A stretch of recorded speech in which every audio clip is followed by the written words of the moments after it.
Sir Trump ప్రమాణ స్వీకారం చేసినప్పటి నుంచి కూడా చాలా ఆయన సెన్సేషనల్ గానే వార్తల్లో నిలుస్తున్నారు. ఏంటంటే ఆయన తీసుకునే నిర్ణయాలు చాలా కఠినంగా ఉన్నాయి సార్.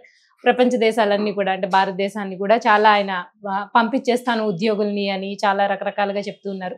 సో అందులో భాగంగానే బ్రెజిల్ వలసదారుల్ని ఆయన చాలా దారుణంగా పంపించినట్టు తెలుస్తుంది సార్. సో దాని గురించి అంటే ఎక్కడైనా సరే వలస అంటే వలస వచ్చిన వాళ్ళ మీద ఒక దాడి జరగటము, వాళ్ళని పంపించడానికి ప్రయత్నం చేయటం అనేది సహజంగా జరిగేటువంటి వ్యవహారమే. దీనిలో పెద్దగా ఆశ్చర్యపోవాల్సినటువంటి అవసరం లేదు. ఎందుకంటే చాలా సందర్భాల్లో ఇప్పుడు ఈ వలసవాదులందరికీ గురించి బాధపడుతున్నటువంటి వాళ్ళు ఏ ఆర్గ్యుమెంట్ ముందుకు తీసుకొస్తారంటే, ప్రపంచం అంతా ఒక ఇల్లు, అక్కడ ఉపాధి వెతుక్కుంటూ వెళ్ళారు వాళ్ళు, వాళ్ళని ఎందుకు ఇబ్బంది పెడతారు అని మాట్లాడుతున్నారు. కానీ అక్కడ ఉన్నటువంటి లోకల్స్ అంటే అమెరికాలో లోకల్స్ ఏమిటి అనే ప్రశ్న మళ్ళీ అదొక గొడవ. అంటే అమెరికాయే అసలు ఒక సెటిలర్స్ క్యాంప్. ఇప్పుడు అమెరికన్స్, నేటివ్ అమెరికన్స్ అని చెప్పుకుంటున్నటువంటి వాళ్ళందరూ కూడా ఇంగ్లాండ్ నుంచి వలస వచ్చినటువంటి వాళ్ళే. ఇంగ్లాండ్ నుంచి వలస వచ్చినటువంటి వాళ్ళు నేటివ్ అమెరికన్స్ ని చంపేసి, రెడ్ ఇండియన్స్ అంటారు వాళ్ళని చంపేసి రకరకాలుగా వశపరుచుకుని దాన్ని తమ కంట్రోల్లోకి తీసుకున్నారు. జార్జ్ వాషింగ్టన్ కూడా వైట్ మ్యాన్, అక్కడి నుంచి వచ్చిన వాడే, ఇంగ్లాండ్ నుంచి వలస వచ్చినటువంటి వాడే. ఆయన నాయకత్వంలో జరిగినటువంటి పోరాటంలో, అంటే ఇంగ్లాండ్ నుంచి స్వతంత్రం కోసం జరిపినటువంటి పోరాటంలో సక్సెస్ అయ్యి వాళ్ళు ఈ యునైటెడ్ స్టేట్స్ ఆఫ్ అమెరికా అనే దాన్ని ఏర్పాటు చేసుకున్నారు. అప్పటి నుంచి అంటే ఒక దశలో నీగ్రోలతో పని చేయించుకోవటం, వాళ్ళ బంగారు గనుల్లో నీగ్రోలతో పని చేయించుకోవటం, బానిస విధానం, ఇళ్లల్లో పనులకి నీగ్రోలను పెట్టుకుని పని చేయించటంతో మొదలై తర్వాత అబ్రహాం లింకన్ టైంలో దాన్ని తీసేయటం జరిగింది. ఇలా అమెరికన్ చరిత్రలో అణిచివేత అనేది చాలా తీవ్రంగా కనిపిస్తుంది.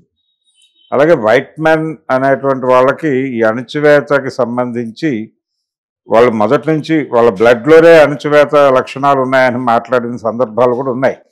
అంటే ప్రపంచం అంతా రవి అస్తమించని బ్రిటిష్ సామ్రాజ్యం అనే మాట వినున్నాం మనం. ఈ మాట నేపథ్యంలో వాళ్ళు ప్రపంచంలో చాలా చోట్ల వలసలు ఏర్పాటు చేసుకున్నారు. వలసలు ఏర్పాటు చేసుకున్న ప్రతి చోట నేటివ్ పీపుల్తో ఘర్షణలు జరిగినాయి. వాళ్ళకి ఆ ఘర్షణలను చాలా క్రూరంగా అణిచివేశారు. ఇక్కడ ఏంటంటే ఇప్పుడు కొత్తగా మనం చూస్తున్నటువంటి అమెరికా వ్యవహారం, ట్రంప్ గారి వ్యవహారంలో ఆయన లోకల్గా అక్కడికి వలసలు రావటం వలన లోకల్ పీపుల్ మాకు ఉపాధి అవకాశాలు పోతున్నాయని గొడవ చేస్తున్నారు. ఒకప్పుడు ఇక్కడికి ఇండియాకి బ్రిటిష్ వాళ్ళు వచ్చి వాళ్ళ వలసలు పెరుగుతున్నటువంటి క్రమంలో ఇక్కడ శ్రమని దోచేసుకుని వాళ్ళు పట్టుకెళ్ళిపోతున్నారు అనేది ఆ రోజున ఎలిగేషన్. ఈ రోజున ఎలిగేషన్ ఏంటంటే ప్రపంచంలో అందరికీ అది కాలనీగా మారిపోయింది, ప్రతి ఒక్కళ్ళు అక్కడికి పోతున్నారు. పోవడం వలన ఏంటంటే లోకల్స్కి ఉపాధి అవకాశాలు తగ్గిపోతున్నాయి.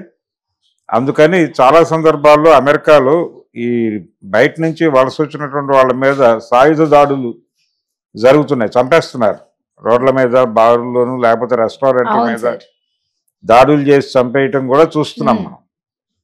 ఇది ప్రతి చోట జరుగుతుంది. ఇప్పుడు తెలంగాణ ఉద్యమ కాలంలో వినిపించినటువంటి మాట ఏమిటి? ఆంధ్ర వలసవాదులారా వెళ్ళిపోండి అనే మాట వినిపించింది. అంటే దానికి రీజన్ కూడా లోకల్ నేటివ్ పీపుల్కి ఉపాధి అవకాశాలు క్షీణించిపోతున్నాయి అని. ఇదే నినాదం గ్లోబల్ లెవెల్లో మనం చూస్తున్నాం. ఇప్పుడు ఒక రకంగా సౌత్ను తిని నార్త్ బతుకుతోంది అనేటువంటి ఒక నినాదం ఉంది ఇక్కడ భారతదేశంలో. అంటే దక్షిణ భారతంలో ఉన్నటువంటి రాష్ట్రాల్లో, ఆంధ్రప్రదేశ్లో కానీ, తెలంగాణలో కానీ, లేకపోతే కర్ణాటకలో కానివ్వండి, తమిళనాడు, కేరళలో కూడా నార్త్ నుంచి వలస వస్తున్నటువంటి వాళ్ళు, పర్టికులర్గా బీహార్, బెంగాల్ ఈ రాష్ట్రాల నుంచి వలస వస్తున్న వాళ్ళు, మధ్యప్రదేశ్ నుంచి వలస వస్తున్న వాళ్ళ సంఖ్య గణనీయంగా ఉంటుంది. వీళ్ళు ఇక్కడ అన్ని పనుల్లోనూ జాయిన్ అయిపోతున్నారు. వీళ్ళు రావడం వల్ల ఏంటంటే ఇక్కడ పని వాళ్ళకి కూలీ రేట్లు పెరగకుండా చేస్తున్నారు. వీళ్ళు కూలీ రేట్లు పెంచమని అడిగితే మీరు వెళ్ళిపోండి, మీరు పని చేయక్కర్లేదు, మేము బీహార్ వాళ్ళని 20 రూపాయలకే పెట్టుకుంటాం అనే పద్ధతిలో మాట్లాడుతున్నారు కాంట్రాక్టర్లు. దాంతో కూలీ రేట్లు పెరగటం లేదు ఈ వలసల వలన అనేది ఒక గొడవ ఉంది. శ్రామిక వర్గంలో ఒక ఘర్షణ మొదలైంది. వాళ్ళు డిమాండ్ రూపంలోకి ఆందోళనల రూపంలోకి వెడుతోంది. అది ఓకే సార్. వెడితే ఈ బయట రాష్ట్రాల నుంచి ఇక్కడికి వస్తున్న వాళ్ళ మీద దాడులు జరిగిన ఆశ్చర్యం లేదు. దాదాపు ఇలాంటి పరిస్థితి అమెరికాలో నడుస్తూ ఉండటంతో కొంత దాన్ని ఆ వ్యతిరేకతని మేనేజ్ చేయటానికి వీళ్ళు H1 వీసాలు రకరకాల పేర్లతో అవును సార్. ప్రపంచం నలుమూలల నుంచి అక్కడికి అట్రాక్ట్ చేశారు జనాలను.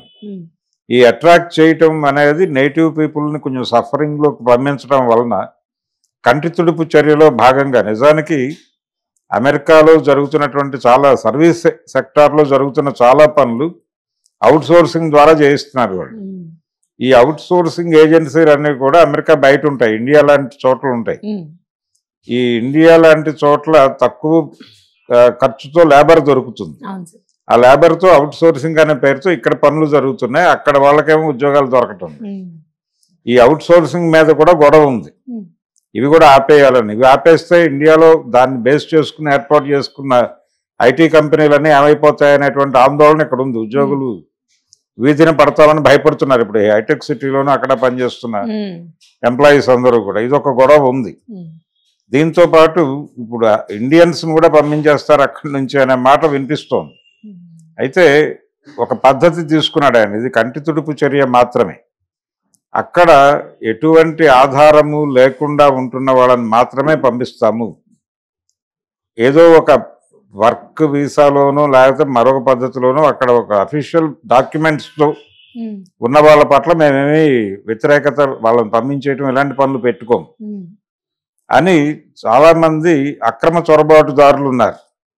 ఈ అక్రమ చొరబాటుదారులు ఇండియా నుంచి కూడా దాదాపు 18,000 మంది ఉన్నారనేది ఒక లెక్క ఒకటి బయటకు వచ్చింది ఈ మధ్య.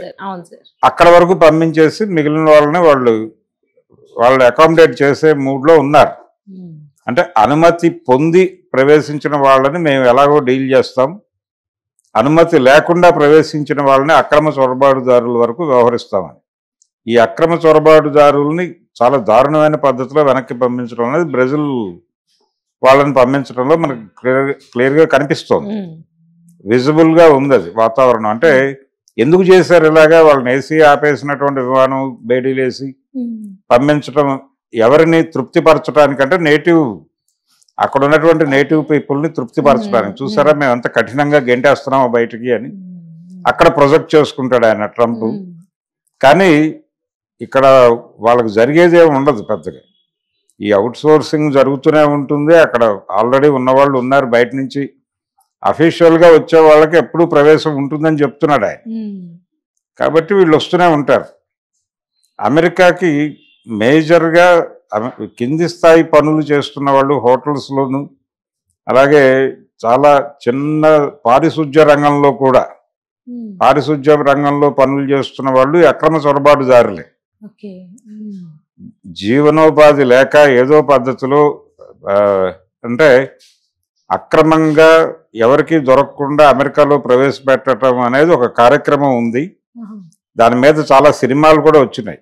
చాలా అంటే ఆ టాపిక్ తీసుకుని ఇక్కడ కొన్ని ఏజెన్సీల వాళ్ళు డబ్బులు తీసుకుని అక్కడికి పంపిస్తారు, ఏదో పద్ధతిలో స్మగుల్ చేస్తారు ఒక రకంగా మనుషుల్ని.